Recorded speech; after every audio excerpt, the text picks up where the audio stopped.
Come on in, bestie. Welcome to StoryPod, where we do the doing of story development together. Brought to you by Creative BFF.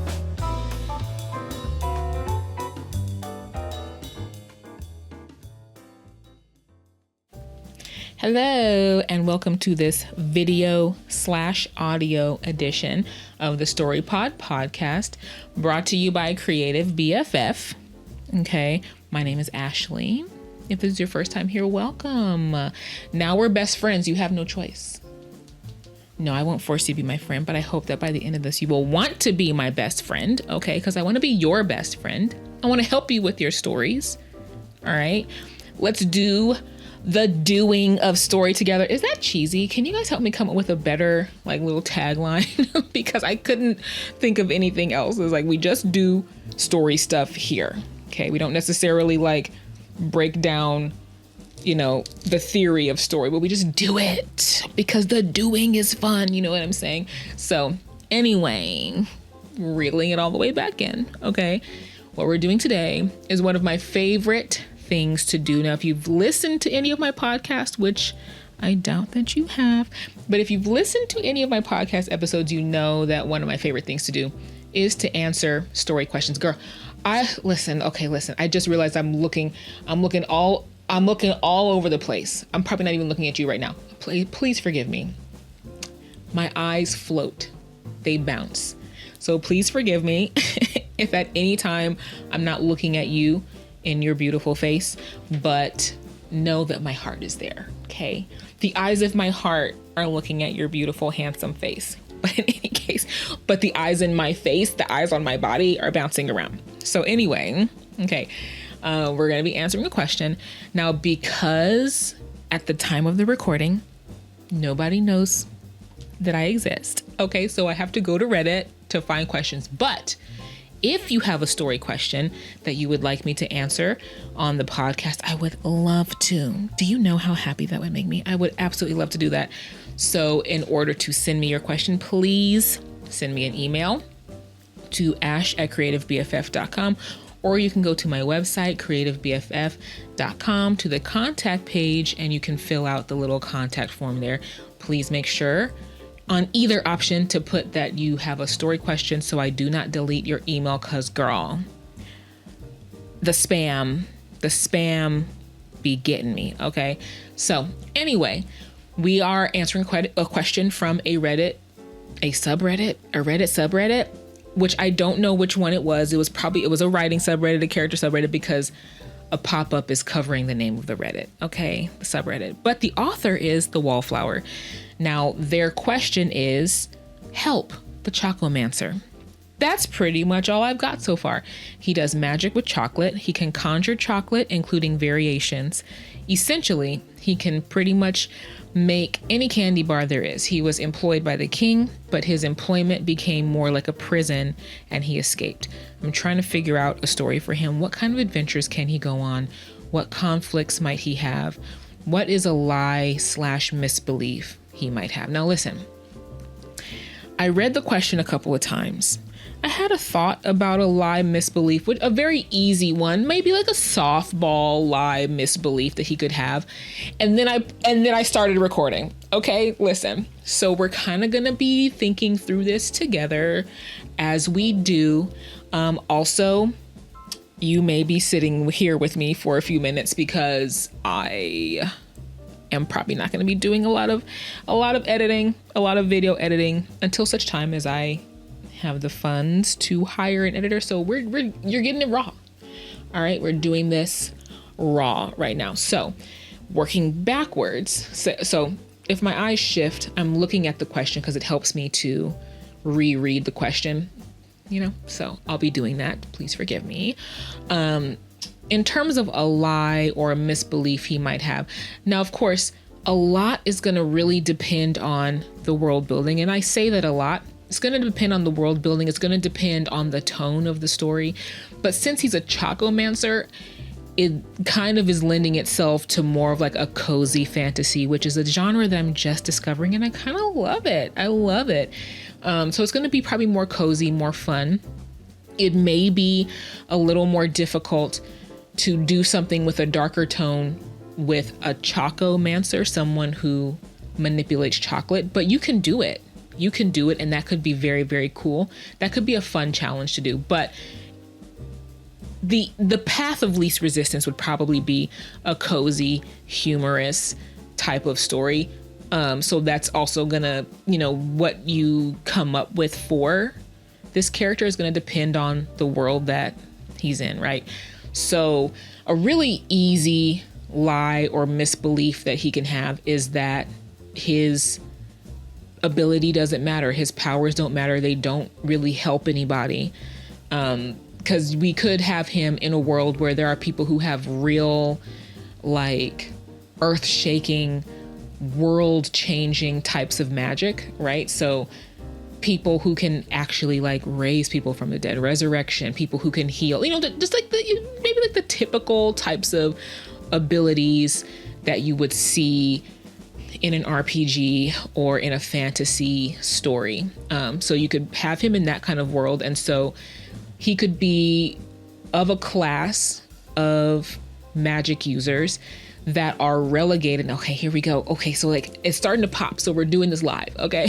Semi-live, as I say sometimes. But he could be of a class of magic users that are perhaps above those who can't use magic at all, but below those who have magics that are more highly valued, that maybe do more damage, that can be used in war to protect high-ranking people, that kind of stuff, that can be used to bring in money, that can be used to entertain, whatever kinds of categories of magic users you want to set up. But he could be in a service class of magic user, and even within the service class of magic user, he could be like in a sub class of the service class of magic users. So for example, I'm thinking like, okay, you have a class of people that, perhaps would be employed at the estate of a duke or an earl or a high-ranking noble, and they can afford to hire magic users as the live-in staff. And so maybe you have housekeepers and butlers who have very crucial to the running of a house type of magic. Maybe, I don't know if you would have like control type magics and things like that. And then you maybe would have a cook who's able to imbue the food with certain properties, healing properties, so there are multiple specialties that you can go into and you can combine them. So if you think like an RPG type of thing, where if you can combine certain skills, certain magics together to enhance each other, if you're in a particular, excuse me, rude mucus. But anyway, so if you're a cook who is able to use magic, perhaps you can either make the food intensely palatable, you can make it more healthful, to really bring like health, I just use the word, to whoever's eating it. You can have it have like, what is it called? Aphrodisiac properties. You can have it, whatever. I'm not going to go 85 years down this path, come up with ideas. I'm sure you can come up with more ideas of what a magic user could do. But then the chocolate mancer, someone who can only really work with a specific ingredient, might just be the assistant to a pastry chef. Maybe some would have their own shop, so that could even be a thing. If you want to go the cozy route, if you're not sending the character on an adventure, it could be about him going to another land and starting a new life and opening a chocolate shop and learning new abilities that can enhance his chocolate, or making relationships with people, kind of putting his crew together, as though it's like an RPG. I love playing RPG video games, role-playing video games. So my mind often goes into those normal structures, the structures that are normal to RPGs. But, as you're gathering your group of adventurers, what is it called? Why can't I think of words? But like whatever, the crew that you adventure with, your party. Got it. Your party. As he's gathering his party, perhaps they can help enhance. Maybe he gathers a party and it's like, what we're going to do is we are going to create the premier, experience, dining experience, and this is also going to depend on, is this a world that is supposed to be like from the past? So it is kind of like that traditional fantasy castles and armor and, kings and queens and all that kind of stuff? Or is this a more modern fantasy? That's going to also determine the goal. The goal, may not necessarily be to slay a dragon, but that could also be really cool. How, and this will be a complication, how would a Chocomancer save the world? Come on, that's kind of interesting. But continuing on the cozy path, it could be him, setting up a new life, finding people to do that life with, overcoming this lie/misbelief that he has, that his ability, his power is useless. It doesn't really serve anything. Perhaps that's something that was ingrained in him when he was a kid. Maybe he has, kind of like the easy places to go for this type of wound and conflict and lie, stem back from childhood. Maybe his father or his mother was a very powerful magic user. And when his magic manifested, it was chocolate. And here's the thing. Okay, listen, you could even get down, if you want him to have a more offensive/defensive action-y way to use chocolate, you may need to think, do some research on the molecular structure of chocolate. Do some research on chocolate beans, cocoa beans, where does it come from? And then it could even push into, okay, how far can we bend his chocomancy? Can we make it almost like he's like an earthbender? Once we maximally power him up, can he bend certain types of seed? So he could be like shooting pellets or whatever. I don't know. Thinking about the makeup of chocolate. What are the components of chocolate? What is he and this kind of line of thinking that I'm going might kind of be more like science fantasy, when we're thinking about, okay, what are the components that make up chocolate? What is he actually controlling when he's controlling the chocolate? Is he controlling the liquid? And I think it's going to also, he can conjure. Okay, I'm going to have to look back at the question. He can conjure chocolate, including variations. I don't know what that means. So it says he can pretty much make any candy bar there is. So he's kind of like the Willy Wonka. So maybe he has like a Willy Wonka type of, he makes an amazing chocolate factory and he becomes the richest Chocomancer in the land, and he makes all his bros and his friends rich too, along with it. I don't know if riches is what he wants, or powerful, or makes it great. Maybe that's not his goal, maybe to become the richest, the most well known, but perhaps one of the needs that he can be fulfilling is the need for self-actualization. The need to realize his own worth, realize the value of his ability. And as he's going on that journey, he's helping other kind of misfits recognize the value. And that could be really, really fun. Like if you bring a bunch of other misfits, other kind of useless conjurers and magic users in the world together, people that were cast-offs and the underdog and all that kind of stuff, and you bring them together and you find a way for them to enhance each other, and to make each other stronger and to become basically an unbeatable team in whatever world that you are building. Those are always, at least for me, you let me know, bestie, if these are stories that are interesting to you. I love a good underdog story. I love to see people who have been counted out kind of rise to the occasion, even if they've been counting themselves out, and then being able to see how they solve conflicts, being able to see how they kind of become the best. There's something about that I think speaks to me and to a lot of other people probably, where we're able to see someone who we can relate to in whatever way. Because most of us are not rich and powerful or strong or whatever the case may be in some way or another. We all kind of feel our weaknesses, and some of us very strongly. And so when we can see a character who is similarly weak or similarly undervalued or counted out and all that kind of stuff, and seeing them become something great in their specific area, not having to proverbially, I don't know if I use that correctly, put on armor that's too big for them, right? Like David and Goliath and Saul's armor, when he was trying to put that armor on him, he was like, this is too big. I just got to be me, finding a way for him or them and them, him and them to be successful at being who they are and making a way in the world is a very satisfying story. So I'm looking at the question again.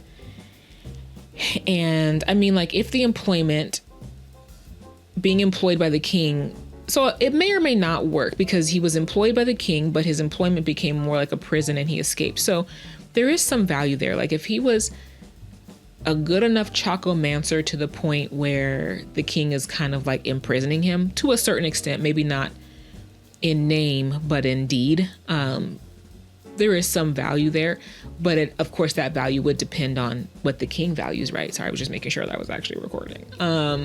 But yeah, so if you want to go the cozy fantasy route, which is always fun, it's always nice, I would probably look at potentially him setting up his own shop, like escaping the nation, the country, or whatever that he was from, if it needs to go that far.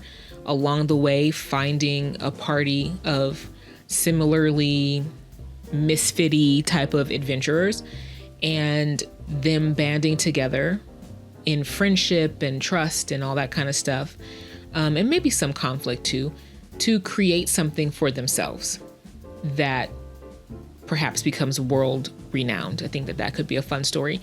If you want to go a more traditional fantasy kind of with a little bit of a darker tone, that could be really interesting. A way that I would start to look at that, we can look at the tropes of a traditional fantasy, like what sort of world issue would he be solving, or tasked with solving. Like, that's a really good underdog where it's like that's kind of like my definition of epic, where you take someone really regular and perhaps or underqualified, and you throw them into a situation that can affect the world, and they have to now kind of save the world, right? So what in this world, what kind of crazy circumstances are coming up that he has to say, that he has to stop? And then that would probably be then when I start to really drill in on, okay, specifically, how does he use this power? Specifically, what is he controlling? And trying to find interesting ways that we can kind of bend and extend those rules. Can he learn some additional skills that could supplement that, or at least within his crew? Because, like, listen, maybe he can summon a devastating river of chocolate like Willy Wonka, and it just floods the whole place, right? Maybe it could be like he can summon huge candy bars, so it ends up being like a huge boulder that he can crush things with. I mean, we're kind of getting outside of the fun of it being chocolate that he's conjuring. Can he imbue the chocolate with life? If he comes across a magic user who's able to bring things to life, like automatons, can we have like a living chocolate blob or whatever? Almost, it would kind of probably be like Frosty the Snowman when it gets too hot, the chocolate blob or creature, person, thing, golem, the chocolate golem. Can he create chocolate golems? Like, that's cool, right? So So, and that's if you're kind of going a more traditional fantasy route, but I would probably really look deeply into or research and make decisions around what specifically is he controlling? What's the root of the magic that allows him to conjure? Would it allow him to conjure chocolate, and could that be applied to other things as well?